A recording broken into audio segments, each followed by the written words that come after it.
You didn't tell the president that you had cancer, that you were being treated for cancer, or that the treatment for that cancer had gone wrong because you saw it as personal and medical. And I think a lot of us have empathy for you in that regard.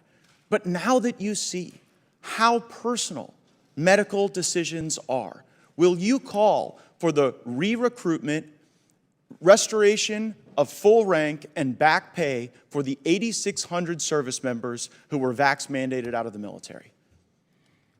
No, I won't.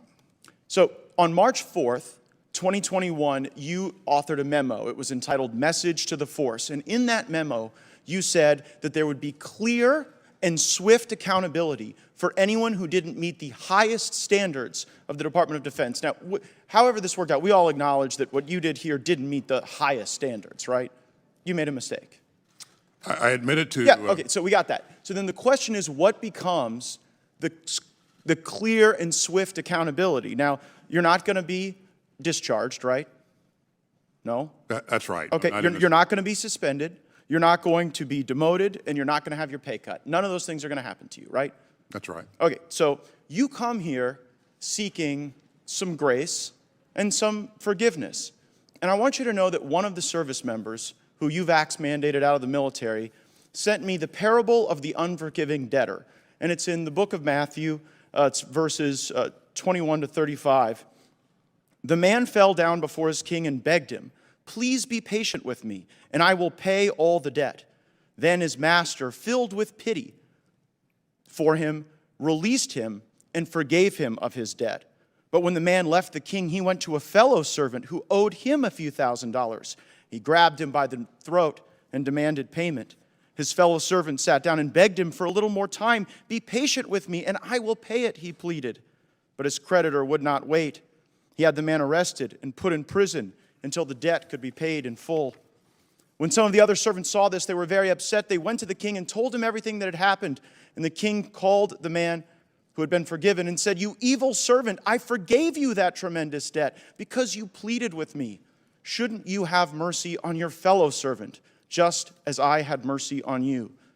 Then the angry king sent the man to prison to be tortured until he had paid his entire debt.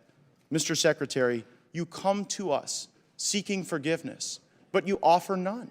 And it seems as though the pattern is repeated.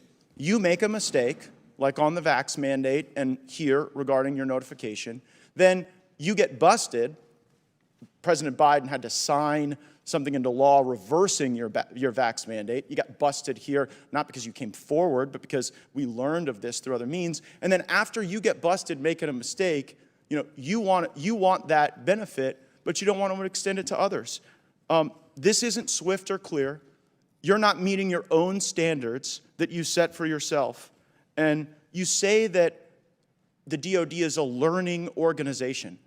Haven't you learned yet that the military is weaker, not stronger, with the 8,600 people that you vax mandated out of the military? Just one point, Congressman. The reason I'm here is because the chairman requested that I appear to talk about the circumstances surrounding my hospitalization. But don't you see the hypocrisy in it? Because you screwed up, we fixed your screw up, and now you want grace, but these people who sought religious exemptions, they got no such grace. And also, I just think it's ridiculous that we're in 3 wars, you went AWOL for 3 days, and we get 2 hours with you. If you can't spend more than 2 hours answering these questions, I don't know how you're really operating all these wars.